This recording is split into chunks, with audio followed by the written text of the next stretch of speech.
सा पई खणे पसा।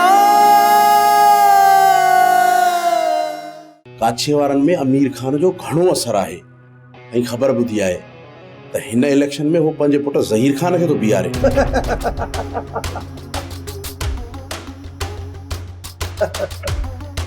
कहिड़ो सपोर्ट आहे, कंहिंखे बि बीहारे।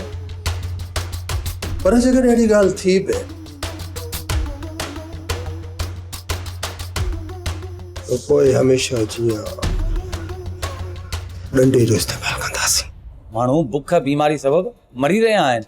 काछे में हिकु कतरो बि पाणी जो कोन्हे को, उन जे बारे में अव्हां जो छा चवणु आहे? ये सब मसला बारिश जे न होने जे करे थिया। मां बारिश त नथो वसाए सघां, इहो कुदरत जो कमु। मानी हूंदे बि तो कल्ह खां बुख काटी आहे। अम्मा असीं वॾा आहियूं, 5 वेला बुख बि सही वेंदासीं। ही नंढड़ा बच्चा आहिनि, हिकु वेलो बि बुख न सही सघंदा। कल्ह सुबुह अधु मानीअ जो ऐं गुड़ ज़री बचाए रखी हुयमि।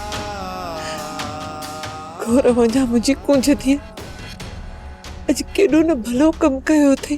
ॻोठ में अलाए केतिरियूं चुल्हियूं न आहिनि पियूं। घर में टोयो कंचूअर जो अटो पियो, वो सभिनी खे विराई नहीं आई है।